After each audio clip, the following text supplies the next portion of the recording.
Welcome. I'm Mark Sappenfield. I'm the editor of the Christian Science Monitor, and it's great to have you all with us here today. We're so excited to get going. This has been something we've been thinking about for a long time. As a matter of fact, I remember not so long ago when this story was first released by the Monitor, I reached out and told the people who wrote it it was one of the best stories that has run in the Monitor ever since I became editor 4 years ago. And it feels like this is just an opportunity now to take that and to share it forward with you all. So we get to kind of invite you into our living room and have a discussion about this wonderful piece of journalism that was produced. As you all know, this is based on a reporting trip that two of our reporters took to Tulsa, Oklahoma. And basically that was just about looking into something that has been in the news a lot least recently. It's about a race massacre that happened in Tulsa 100 years ago this year, where there was an area of Tulsa called Greenwood that was so prosperous, it was called the Black Wall Street, and was totally destroyed by this event. And there's been lots of stories told about it, but we feel like there's something deeper in that story, some understanding of what's going on in Tulsa in thinking about this event and in trying to work through it together that we felt needed kind of the Monitor touch, because it suggested what are the ways forward, not only for Tulsa, but for the whole country. And how can we think differently, think more constructively, think forward about these race issues that have been kind of so prevalent in the news over the past year and frankly for decades and centuries. So I wanted to introduce the two wonderful reporters who have been leading this charge. First is Samantha Liney-Perfas. She and Jessica Mendoza, there's Sam.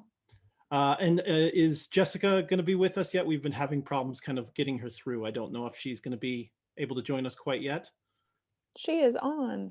Yeah, yes. I'm in. Oh, great. Are you going to be? Oh, you're actually in visually. So Sam is, they both worked as reporters, editors and hosts, producers and hosts on this three-part program. Sam is our multimedia team leader and Jess is our multimedia reporter. And so we're just going to have hopefully a wonderful kind of coffee table conversation about the work that they did and kind of the insights they gained by being in Tulsa. First of all, maybe switch over to Dave Scott, who you will hear on the call see pop in occasionally. He's going to be kind of our master of ceremonies and will help you all kind of ask your questions and make sure that we answer them correctly. Go ahead, Dave. Hey, everybody. Thank you for the comments that you sent in prior to today's webinar. We would love to have you participate by sending in your questions for our panelists during the event. To submit a question, click on the Q&A icon, which is at the bottom of your Zoom screen, and then type in your question. If you're on a smartphone, you may need to tap your screen to bring up the Q&A icon. I'll be monitoring your questions and comments while the panelists are talking, and I'll be back later in the program to share your questions. Thank you. Thanks, Dave. So we can really jump straight in. And I think probably most of you, I hope, kind of are aware of this series and know what we did in Tulsa. But it would be great, Jess, if you could just walk us through kind of why Tulsa? You know, why did we choose to go there and what kind of took you on this journey? Yeah. Thanks, first of all, for having us here. Sam and I are really excited to be able to share the experience and some of our insights and what we learned while we were reporting this story. It really started kind of as an idea to tell a story about race and politics ahead of the election in November. I think the pitch process for this started sometime in September. So it was the election, and then also coming after a summer of, you know, Black Lives Matter protests, the shooting of George Floyd. All of those things were churning in sort of the news and national mind. And I think that was something that we wanted to tap into and see if we could find a really powerful way to tell that story. And I'd had Tulsa specifically in my mind since the spring. I first saw the HBO adaptation of the graphic novel and movie Watchmen. It came out last year, but I saw it earlier this year. And then around that same time, I also did a video story on protests and civil rights protests and racial justice protests throughout US history. And so all of those things were always sort of coming together. And so as Sam and I were starting to look into the story, we learned that there was a lot of work in Tulsa, serious work on race relations that was happening there ahead of the 1921 centennial this year, obviously. And it wasn't something that we were seeing taking place really elsewhere in the country. And so we felt that not only would we be able to tell a story of something that had happened, but that we could take a forward-looking element and really move this story forward and place it in the present and look ahead. And we thought that was really important. And so, yeah, we pitched the story to our editors, got approval, and we went to Tulsa and started doing it this way. Some of the things you just said there that stuck out to me was something that you didn't see taking place elsewhere in the country. I mean, as you said, so much of what we've been talking about in the country over the past few years has been about race and trying to get, as you said, how can we take this forward? How can we turn this into something constructive as opposed to just fighting each other over this? And one of the things that just so stuck out to me about the work that you two did was looking at that question of why do we need to go back in order to go forward? That was really the crux of the issue in Tulsa, is that there were some people, particularly in the Black community, who said, this is something that has happened and we never talked about it. We never actually went back and actually had some sort of discussion about it. We never, as a community, embraced that in a sort of way. And of course, there were other people who said, well, that was 100 years ago. Let's talk about today. Let's move forward from today. What did you find in looking into that kind of core question of, do we need to look back to heal? Yeah, and I'd love for Sam to jump in at any point here. I think that was a question that we went in wanting to learn more about as well. Me personally, I didn't grow up in the U.S. I'm from the Philippines, born and raised, and so coming into this history and learning about it, I was coming at it from I wanted to learn about this history, but then also the question of, if we are going to be covering this and trying to look forward, why does that then matter?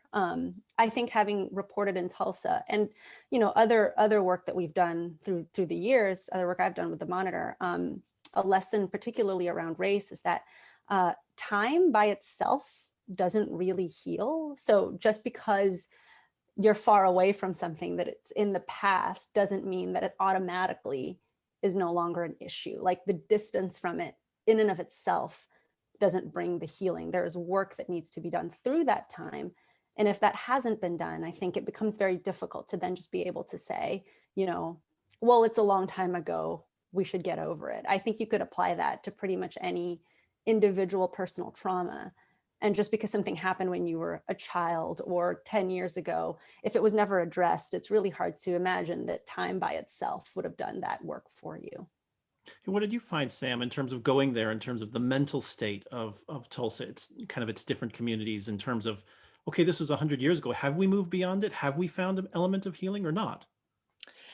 Yeah, I think one thing about Tulsa specifically was that we really felt like it was a microcosm of what we're seeing in the country as a whole, especially after the killing of George Floyd. But even before this year, racial tensions have more and more over the years grown into a partisan issue in many ways. It's become really political in a way that it doesn't need to be, but we feel kind of stuck in that way. So I think one thing that's really important about talking about racial justice and talking about our past and why that's so important is it allows you to get out of that stuckness, if that makes sense, and look back at the humanity. Like Jess said, if you're a kid and something happens to you and it's never addressed, it's never acknowledged, it's really hard to move past that. You can to some degree, but it's really difficult. So then imagine that happening at a countrywide level. One of the people that we interviewed was Michelle Brown, who works at the Greenwood Cultural Center, and she gave us a tour and just kind of talked through some of the things that had happened, and some of the stories and firsthand accounts they had received from people in Tulsa at the time of the massacre. And there was one story that we actually include in the series that really struck me, and it was this survivor had been a 9-year-old baby at the time of the massacre. 9-day-old. 9-day-old, sorry. What did I say? I'm just- 9-year-old baby. 9-year-old, no, 9-day-old, a newborn. And the mother had to run away with the baby in her arms. And in the events, they lost their father. They don't know what happened to him.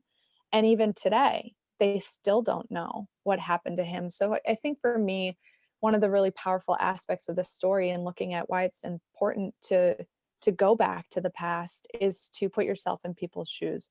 What would it feel like to have my father vanish?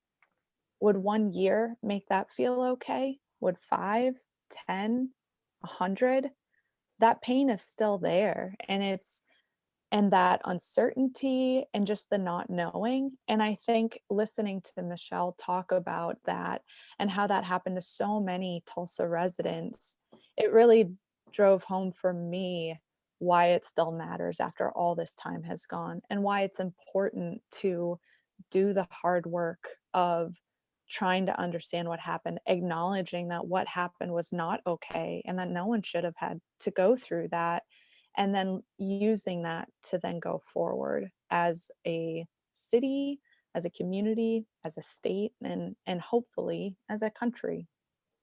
And what did you find about, you talked to so many wonderful voices, from the reverends to Michelle to the mayor. What did you find about how they were trying to navigate that going forward? Because obviously this is hard. This is hard stuff. Doing this is not things that anyone, revels in doing. How are they managing that balance of trying to bring it forward so it can go forward, um, as opposed to just, not knowing what to do or not knowing how to move forward, not knowing how to open this? How were people trying to navigate that balance of trying to open this in a way that could be constructive? I think it was really hard. I mean, we would ask that question of people and we would get quite a bit of pushback. There were a lot of people we talked to who were like, well, before we even start talking about moving forward, let's talk about what happened. Because to add to what Sam was saying earlier, I mean, the example she gave is of, an individual person, a trauma inflicted on an individual person or family multiplied. But I think the context of that too being that this happened not for any other reason, but that this was a Black community. Like that was why this happened. I think adds a layer to it that just feels very both personal, but also just deeper in some ways as well. They didn't do anything. There was, it was just violence inflicted because of the color of their skin and because they were not welcome in that community by these people, by their neighbors, essentially. And I think that is something that we felt a lot of people still needed to process and are still processing today in the context of what we're seeing still unfolding in our country. And so in terms of moving forward, I think it's both of those things, if that makes sense. It's like being able to say those words that acknowledge that was the reason it had happened is the starting point for people being able to say, okay, from that, now that we've acknowledged that, now that you say and tell us and recognize that this is something that happened. In a way, going forward means stopping first. Yes. You can't go forward unless you stop and say, this needs to be handled. Right. And I think one thing too that I really felt, I'm just gonna say it, this was a hard series. There were times where, Jess and I would sort of end our day after having a lot of long, really heavy, intense conversations, and we would just need to take a deep breath over dinner and just process together some of the things that we had heard and the stories that were being shared with us. And I felt like each person that we talked to in some way kind of had to take that either physical or metaphorical deep breath before diving into the conversation. You have to sort of brace yourself because it is hard and it's messy. But I think one thing that really struck us about Tulsa was just the willingness for people to show up to that hard conversation. I think as a country, we really, and even thinking about my own community and where I grew up and some of the challenges that we've faced around racial injustice, there's a huge desire to avoid that conversation and avoid that space altogether because it's scary. It's going to hurt. I don't know what the outcome is going to be. What if people are angry? What if? And I think that fear causes people to avoid the conversation. But the simple act of showing up and saying, I'm going to have this conversation. I know it's going to be hard and messy. I'm going to listen to you, and as someone who has a different perspective than my own, and I'm going to learn from you, and then we're going to do this together. I think is something that at least the attempt of that was being made in Tulsa. We did interview the mayor, who is Republican, and he's also a white man, and he acknowledged that, you know, there's been times where I've showed up and the Black community has been like, you know what, that was a really helpful thing you did. There's been other times where he's showed up and they've said, you messed up, that was not great. And he can acknowledge that to himself and admit and apologize when he's made mistakes, and then continue to do the hard work of trying to continue to work with the community, and not shy away, because I think we are going to make mistakes. It's difficult. This is such a difficult thing to overcome, and there's so many layers, and so it's so complex, and then emotions are high.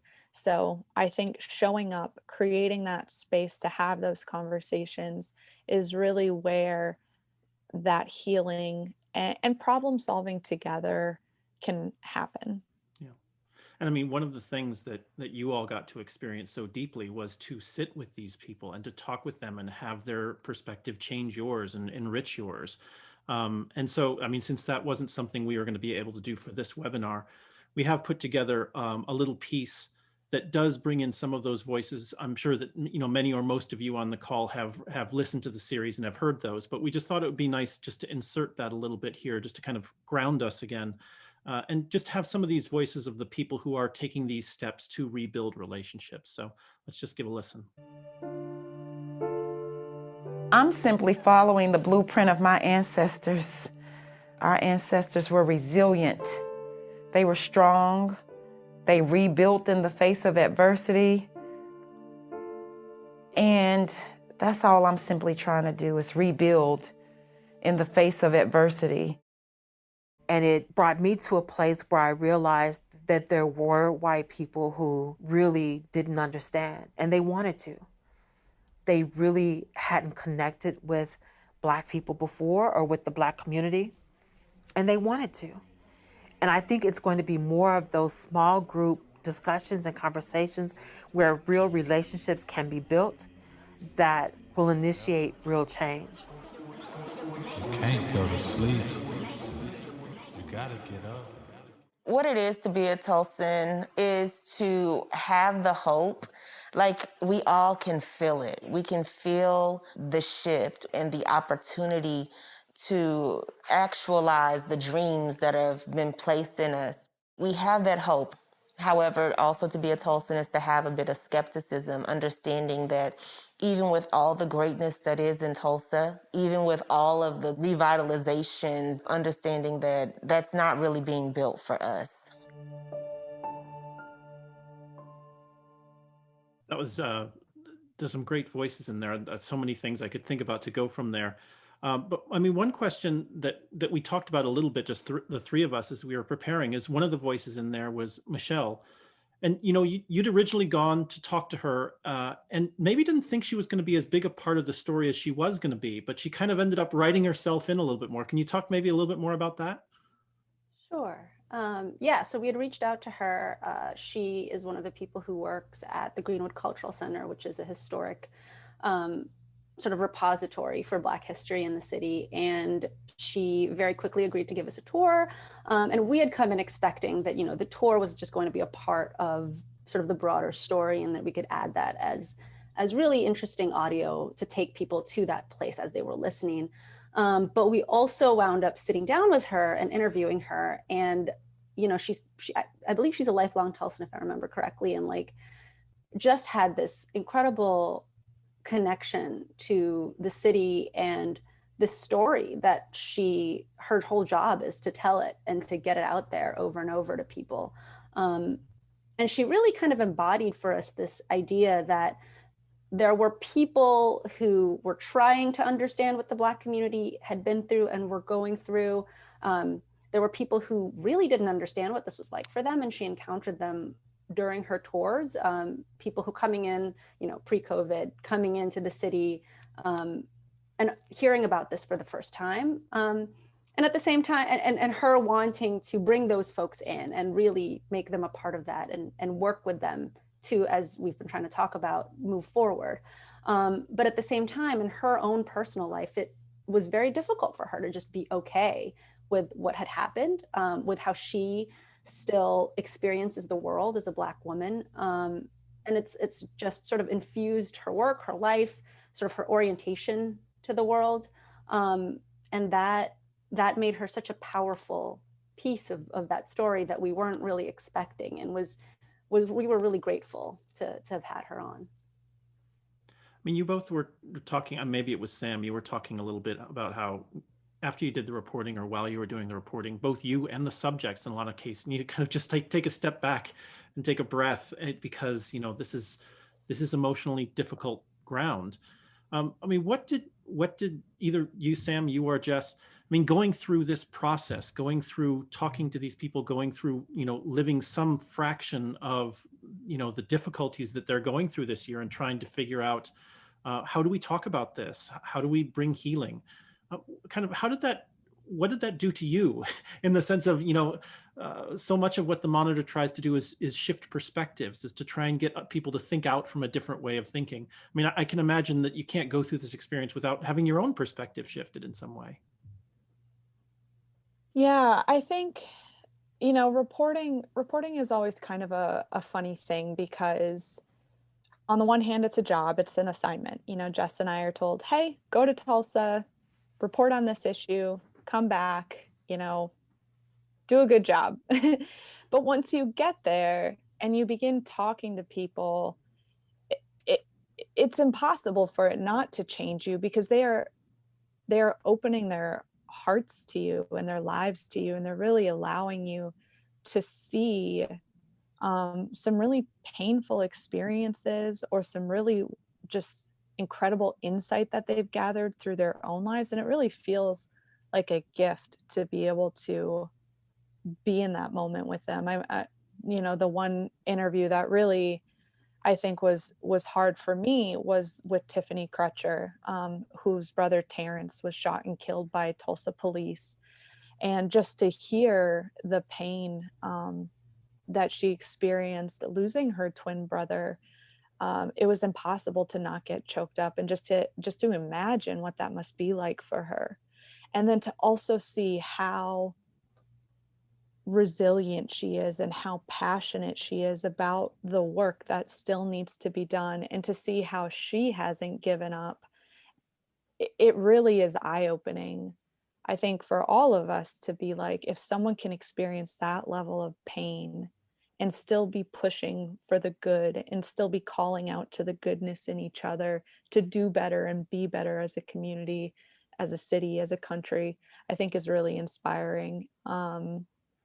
And I think that, I think that interview was one that was really like powerful on a personal level, but I think also really important to share with our listeners. I think as Jess and I approached this series, one of the things that we thought about constantly was, this is not our story to tell. We are simply the mechanism to which it can be delivered. So how do we really elevate all of the voices, all of the powerful stories that we're hearing? How do we elevate those to our listeners so they might get to experience a little bit of what we got to experience talking to those people in person while we were in Tulsa?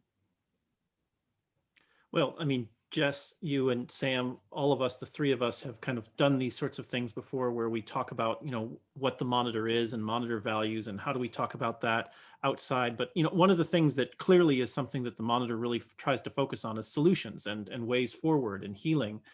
But sometimes solutions and healing can be shorthanded, and it can be, oh, got that done and dusted, moving on sort of thing. Racial healing is I think something that is obviously so deeply needed in the United States. But what is it? Tulsa, I think you identified so well, as Tulsa is a place where that process, it has really been, that battle is being done. Are they making progress? Are they going forward? The time will tell, but they're at least having the conversation. They're at least diving in. They're at least not avoiding the question. I mean, from what you did while you were in Tulsa, for either of you, Jess or Sam or both, I mean, what would you say? What is healing? What is racial healing in Tulsa? And, you know, more broadly, you know, what lessons might that hold for, or what might that tell us about how that might work for the country as a whole? Yeah, that's a big question. Sorry. It's really hard, and I don't think any one person, far definitely not me, would be the one to say this is what healing is and this is what it looks like, and this is what it is in Tulsa. Even though we were there, as Sam said, this wasn't really our story in so many ways. I think for me, what I learned while I was there is something that I've heard a lot in reporting and talking to Black folks and people of color over the past few years. And it's the question of, you know, as we ask ourselves, what can I do? How do I be better? What can I contribute? Not necessarily directing that question to like your Black friend or, you know, the people in your lives who've experienced this, and kind of engaging them in conversation, but also recognizing that it's difficult because this is something that they live. As Sam said, you know, for us, we had to take a breath and step back. But there are people who never get to do that. Like they live this every day. And so even, you know, going to them and being like, well, tell me now, how can I help you heal? Isn't really the most helpful thing. And I think that's a hard thing to understand. It's still something that I'm trying to figure out. Like, if that is true, then what does that mean for me, and how I sort of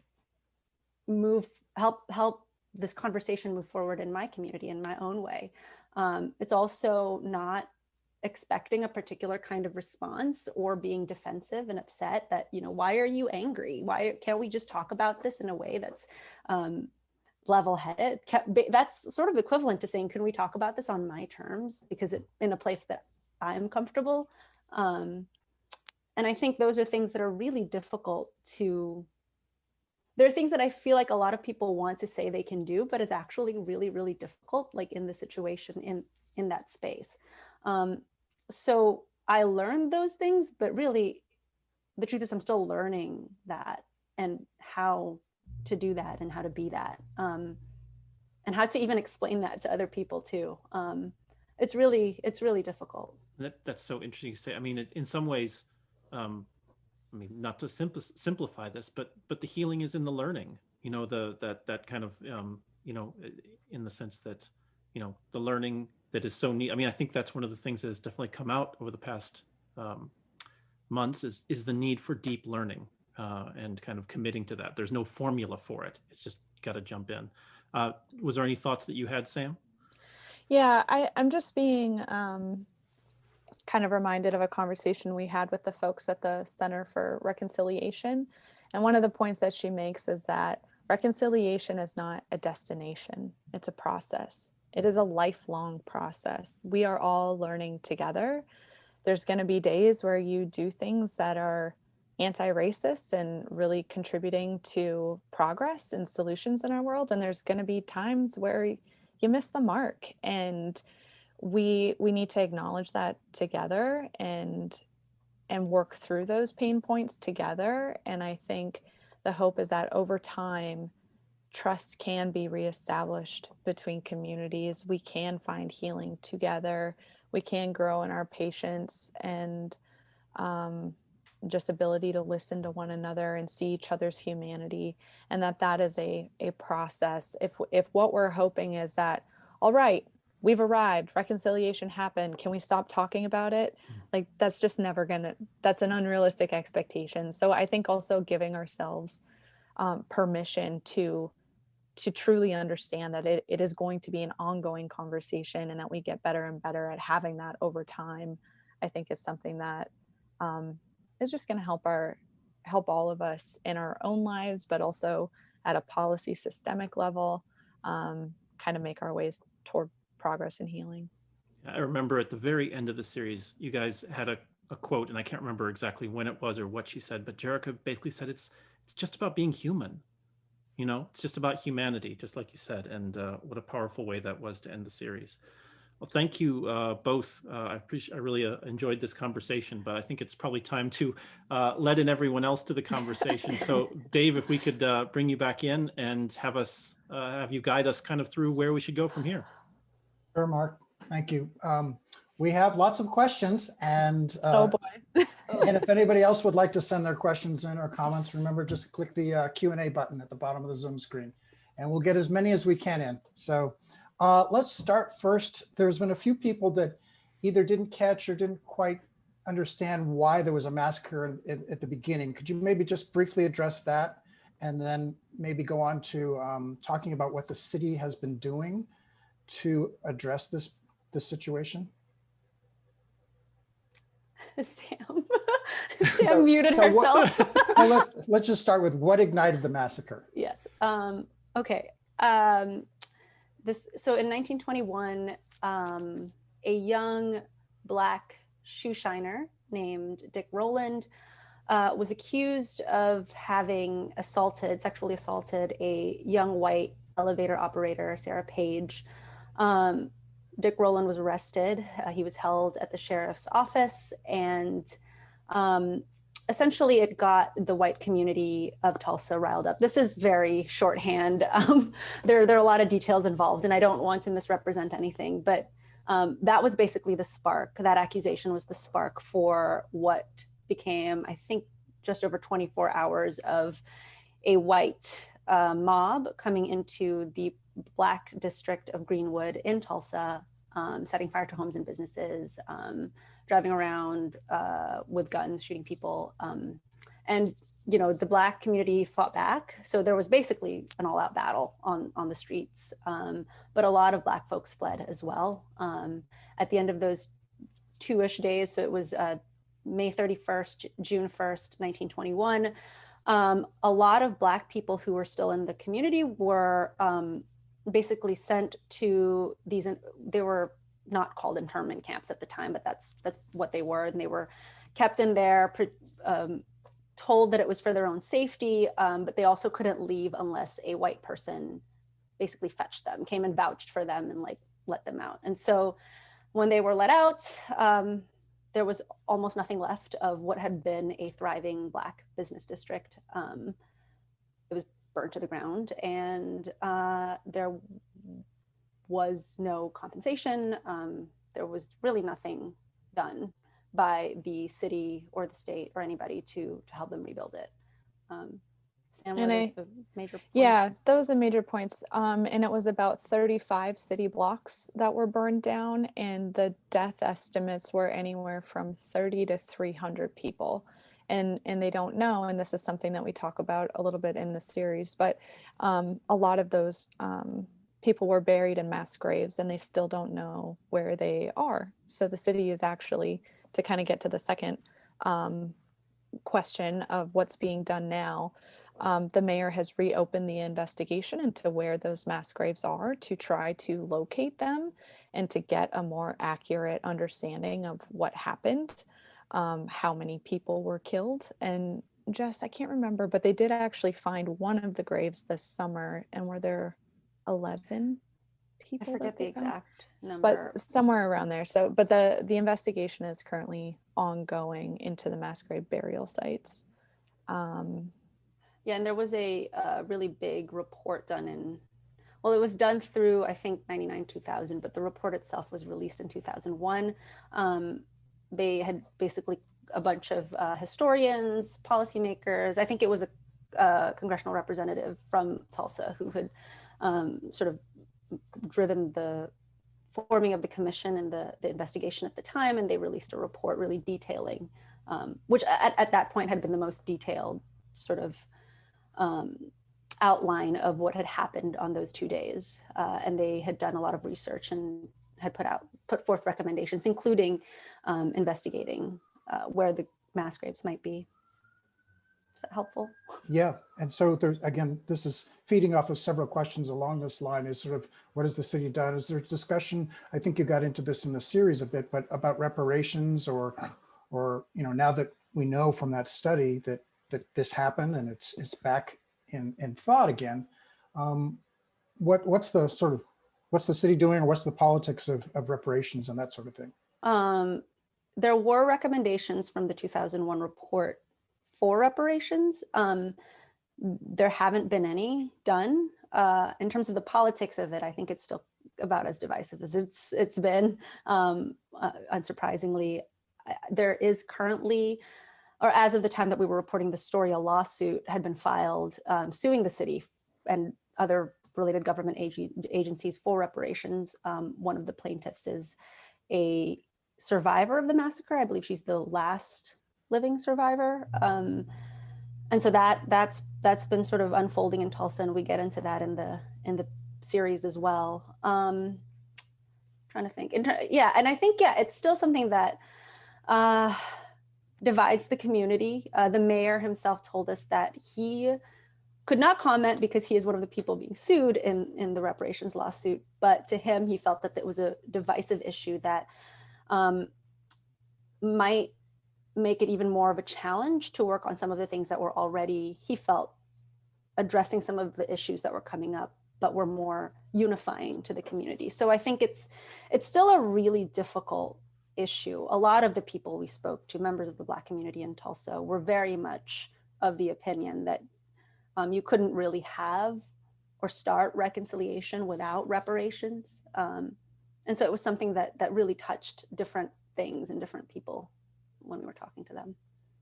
Good. We've had a number of questions too about how do you as white reporters navigate an issue like this? How do you address that?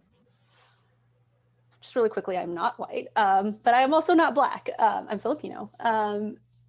I think it's something that Sam and I definitely were very aware of from the get-go. And I think it's something that I've felt very conscious of every time I do any sort of reporting on race relations, especially in the US, because as I said, I'm not from here, and understanding what that means in the American context has been something that I've slowly learned about and continue to try and understand.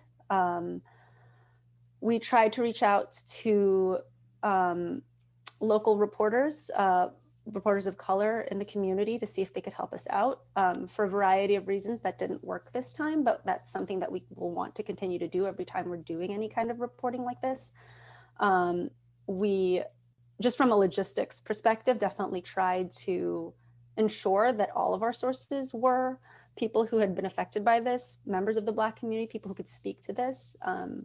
As to what Sam was saying earlier, recognizing at every point that this was not our story, and that really what we were doing was helping provide a voice to many voices in one way.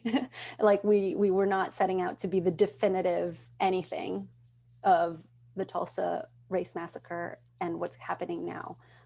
We just wanted to capture what we could of what was going on there.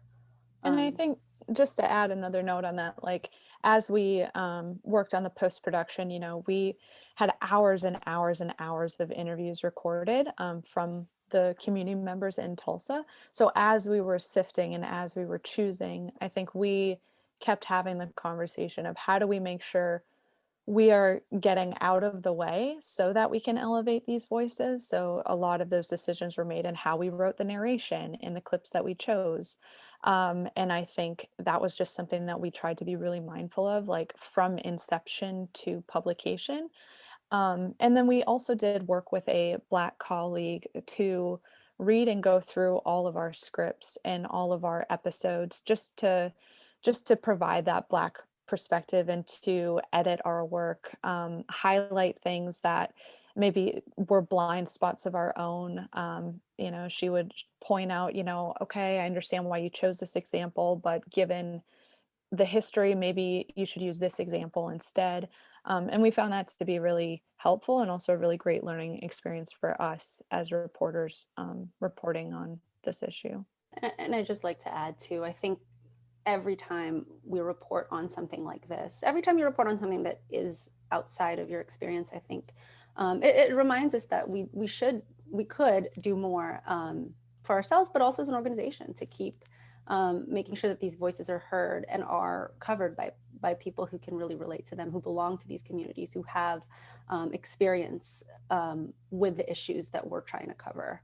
And it's always a balance. And I think that's something that we often talk about as an editorial team, as reporters, and even in our own time, Sam and I have a lot of these conversations too. So and all it's the way hard. up to all the way up to the editor level too is you know, the events of this past summer were an awakening in a lot of different ways, and we've obviously in the past tried to, you know, bring in a diverse staff, but you know, have we tried as hard as we should have in some cases? And I know, just looking in the mirror, that's been something of a wake-up call to me, and we're working to make progress on that at all levels. Could you maybe talk about what kind of response you've gotten? We had a few questions around that, and one in particular asked, do you think Black Tulsans feel seen, both by this story and in general by what's happening now in Tulsa? I think from just trying to remember some of the feedback that we got initially when the series was published, which in COVID time feels like 1,000 years ago, but it was only a couple months ago. We always share our stories with the sources and the people that are part of it, because they are likely to be your harshest critics, but also because you really want to know, did we capture your story? And the feedback that we got from our sources was incredibly positive. People were really thankful for allowing them to share their story in such a powerful way. I don't know, Jessica, I'm trying to remember any specific responses we got from people, but that was sort of my general takeaway. I think we were generally positively received. I'm very reluctant to say, like, do Black Tulsans feel seen? I don't know. I hope so. We tried our best, I think, to help that happen. I think in a lot of ways, they're also still trying to tell, those communities over there are still trying to tell their stories. So hopefully. I have a sort of a lead up to a question. I just want to read this one to get it right. With any activity trying to get off the ground, it seems that it has to attain a tipping point to progress under its own momentum. As far as working towards eliminating racism, systemic racism, and achieving racial equality, this focus on Tulsa's Black Wall Street story is, to me, a contributor towards reaching that tipping point. But I feel that there is still great inertia still to be overcome in our national culture. Did doing this story give you any insights as to where we might stand in reaching that tipping point? I get that's a big question, but it is, the reason you went to Tulsa was to get a window on that larger question, I think. Yeah, I think it goes back to something Mark pointed out, that we were talking about this at the beginning, which was part of the reason we picked Tulsa at all was because there was some momentum here. And that was not momentum that we were seeing in too many other places. I mean, there might be, there might be some cities that are in communities that are working on it now, but yeah, from a national perspective, I think there's some motion. I think it's hard to say if it's the same kind of activity or the same kind of work that's being done. I don't know that if it even has to be the same kind of work being done, but even as we were reporting it, one of our editors actually pointed out, she's from, or had lived a long time in St. Louis, and, similar massacre or a similar race riot had taken place in East St. Louis, also during the Jim Crow era. And that wasn't something that the city had really addressed to her. She was pointing that out for us. And I think if we looked, we would find many similar events, maybe smaller, maybe not as explosive as what had happened in Tulsa, but similar enough. And we can ask ourselves, are these communities talking about it, or is there anything being done? Are we addressing it? Are we facing it in the way that we could be? And I think that's maybe a place to start answering that question. Good. So what gives you the most hope about Tulsa when you look back over what you found there? Obviously, you've already talked about that addressing this issue is hard work. But you as reporters going into this, did you find a sense of hope?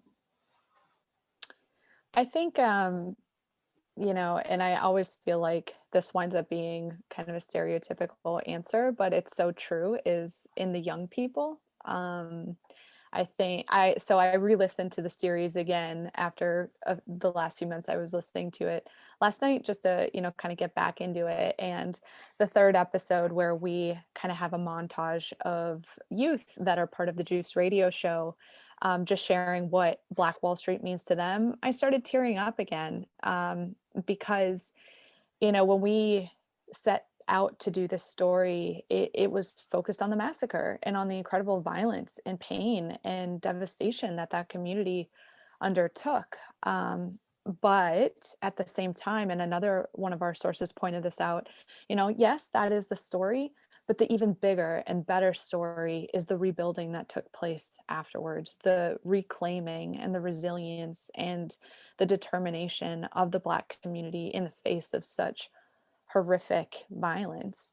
And so when we were hearing the voices and shared the voices of some of the youth, when they talk about what does Black Wall Street mean to them, they say Black excellence. It means we can do anything. It means we can have our own businesses, we can achieve our own dreams, we can do anything. And just hearing high school and early college students just express their excitement at the idea of Black Wall Street and what that represents, I think for me that was incredibly hopeful and really inspiring in just showing, what can happen when you sort of empower communities to reclaim these events and use them to just kind of keep moving forward.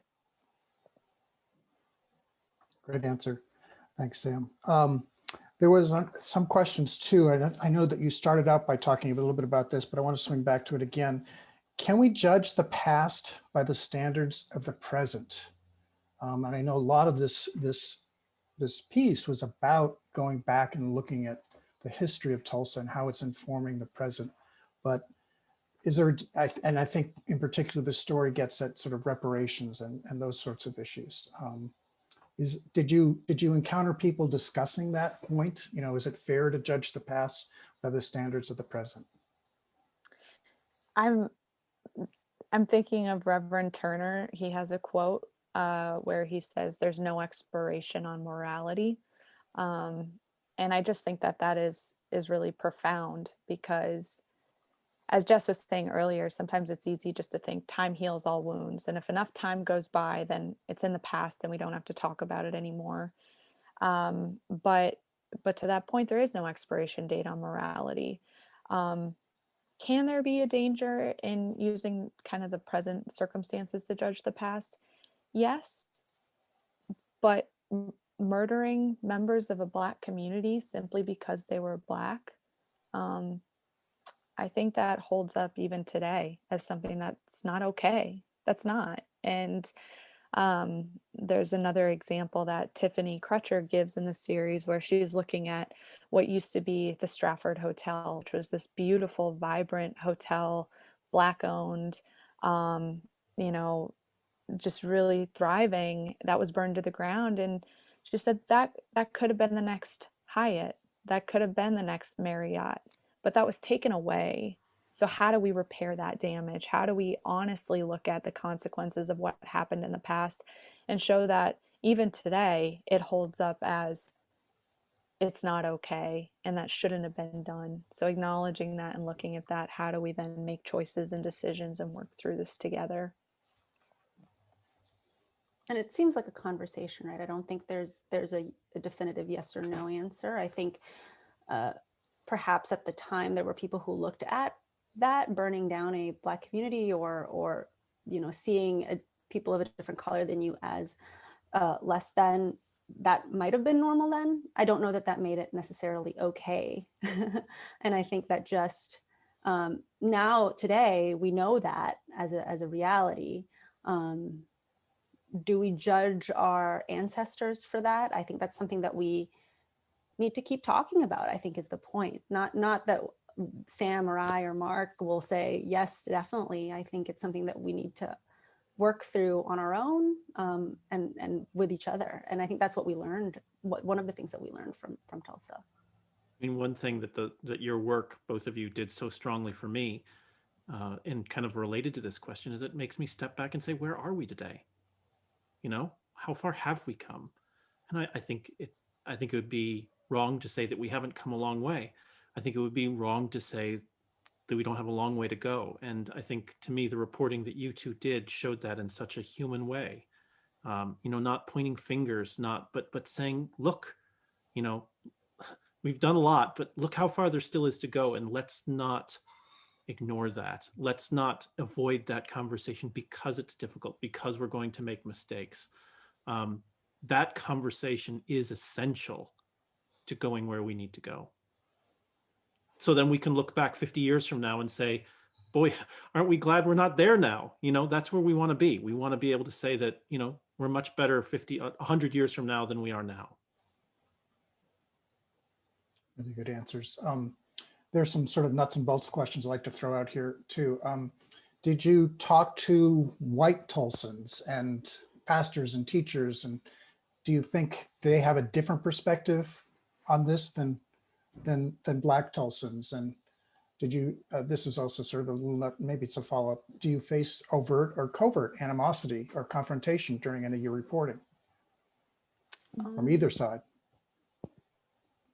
I don't think we set out to try and talk to white Tulsans in the same way that we did Black Tulsans. For this story, we just felt that it was something that, we talked about that too, I think. We just felt that for this story, this was a story that needed to be told from this perspective in this particular instance. It's not to say that white voices aren't important in this story or that we shouldn't ever talk to them again. But I think we just sort of, as we were doing the research for this, felt that this was these perspectives were the ones that we wanted to focus on to tell this particular piece of it. We didn't face, not that I recall, any animosity from anybody that we talked to.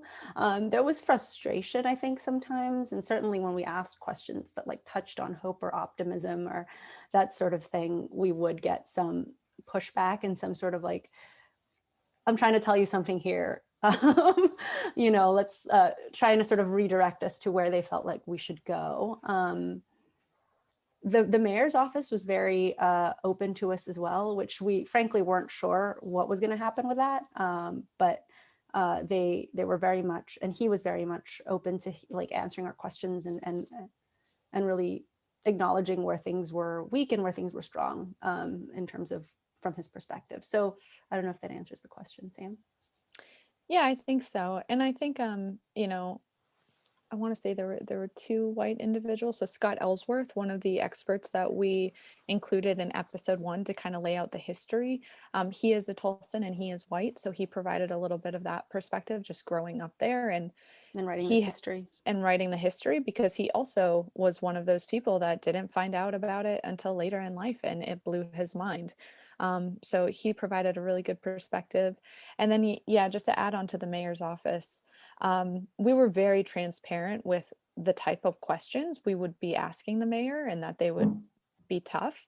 And to his credit, he was really open and he answered all of our questions honestly and openly. The only thing that he shied away from was questions about the lawsuit because it's ongoing and he couldn't really comment on those, but he did try to talk to some of the deeper issues behind it in a way that wouldn't put him in hot water. But yeah, and we definitely don't want to give the impression that there weren't white people who helped Black folks during the massacre. That was even part of our tour with Michelle, and she made sure to point out, you know, the families and the businesses on the white side of town that really stepped up and protected people and knew that it was something that was wrong. But I think, again, just for the purposes of this particular story, we did focus mostly on the Black community. I think we'll try to wrap things up. We have over 130 questions here and comments, and honestly, many of those comments have been very supportive of your work. I tried to sort of dig in a little bit with some of the harder questions too, but many of the comments are like, you guys are awesome. You did a great job. maybe if to finish up, maybe you could talk a little bit, what makes this a Monitor story? And I know that's a big question too, but what's the Monitor touch that you feel like you bring to a story like this? And why did you feel like this was a story the Monitor had to do? And how did you maybe do it differently than if you were working for another publication? You muted yourself. Sneaky Jess. I think the biggest aspect of our reporting approach as we tackled this story was really focusing on people's humanity. You know, every person that we interviewed, it wasn't just, okay, tell me what happened. It was also, how do you feel about this? How did this change you? How are you coping? How is this hard? Like, really led us into these kind of intimate emotional journey types of spaces. And I think that really did bring that humanity, hope, progress to light in a way that we try to do with all of our Monitor reporting, which is maybe unique to other publications. You know, I don't know if we would have been doing this for another publication, perhaps we would have focused more on the partisan aspect of what we were seeing, or more on the division, or more on this side says this and this side says this. And we really try to avoid that space and get in that middle area of like, where do we see common ground? Where do we see the emotions that are fueling, you know, the tension and the pain that we're seeing? Like, what are sort of those root causes of the of just the tension? And I'd like to think that we did that in sort of capturing the heart behind some of the struggle. And I think just to add to that, I know we got to close out, but we always try, and we did this with this story too, to find hope. And we always ask that question. Sam's really good at asking that question at the end of pretty much every interview. And I think the point really isn't that to ask that question isn't to expect somebody to say something that makes you feel good necessarily, but I think asking the question and having people think about it and making ourselves think about it too is a big part of what makes it a Monitor story, because we're looking for it and we're moving towards it, even if the answer is, I don't know, and I wish I could tell you, or I only found it in this one small example. I think that is really important to acknowledge and to recognize anyway, and to know that there's at least the beginnings of us starting to think about where to find that and how to move towards that. If I could actually just jump in here for just a tiny bit and say, this was, as we've been discussing, a big, hard series, but I took almost no part in it. I did some of the editing on the back end, but these two reporters embody the Monitor spirit of faith and trust in human dignity and humanity in a way that I didn't need to worry about it. I could just send them out with complete confidence that they would come back with a Monitor story, and they did. And I would say, to me, I mean, as a reader, I mean, I in a lot of ways, yes, I read the stories beforehand, but in some ways I just read it as a reader, like everyone on this call. And what I saw in it was that deep sense of dignity and humanity that restores the soul. And again, it's not an easy answer. I just, just reemphasizing everything Jess has said about there are no easy answers, and we need to pause and we need to listen. But yet you get the sense, Sam was talking about how when she went back and listened to the young people talking, she got a tear in her eye. I remember the first time I heard Jericho Wortham read that poem, I cried because, sorry, I'm going to get close again, because that's it. It's that pride, it's that resilience, it's that love, it's all of those, it's that joy, it's all of those things together that is moving forward. Can we plumb that deeper? Can we engage in our humanity deeper? Can we trust in our humanity deeper? Can we do all of these things to be more human in the best sense of that word? And I just feel like when I, as a reader and as the editor of the Monitor, when I engaged with these stories, that's what I felt. And I knew they were going to get it. And to me, that's what they brought to it that was uniquely Monitor. So there's a couple parting words I just need to make before we leave you all. If you look at the bottom of your Zoom screen, you're going to see a chat button. And if you want to know kind of any of the stories that we've been talking about, if you want links to those, just press that chat button and those will come up, and that will show you the links to all the different things we've been talking about. And also, we're going to be sending out a survey that's going to, an email that's going to contain a survey, and it's going to have these same links. So even if you miss it on this chat, you'll be getting in an email. Everyone who registered for this will be getting that. And it'll also tell you we'll be able to post this webinar again. If you want to go back and listen to it, watch it, you can do that. And just, I mentioned this briefly, kind of the most important thing for us in that email is the survey in this, because these conversations that we're having are part of something we're wanting to do more regularly. And part of that is making sure that we are delivering and making sure that you're getting out of this kind of the monitor experience that we hope that you want, that's meaningful to you. So please, if you have a moment, please take that survey. And just in parting, I just want to thank Sam and Jessica just for those reasons that I mentioned. Is being able to send someone in to do a story like this and know that they're going to come back with a monitor take that looks into healing and humanity is just it's a great comfort for me. And I hope you enjoyed this as much as I did listening to them talking about their experience doing this. And Dave, thank you for kind of walking us through the questions and hopefully not pulling too many punches and making sure everyone gets what they need from those questions. There are also a lot of other people behind the scenes that made this happen that I just want to say thank you to. Our events team lead, promotion and events manager, Lauren Crandall, producer, Greg Fitzgerald, Lena Carlson, Cortland Reedskin, and Rachel Schuller, and the Monitor's product owner is Kim Proctor. So signing off, thank you very much for joining us. We hope to see you at another of these sometime soon. You'll be hearing about different ones in the future, and hope we'll see you then. I'm Mark Sappenfield, editor of the Monitor, and have a good day.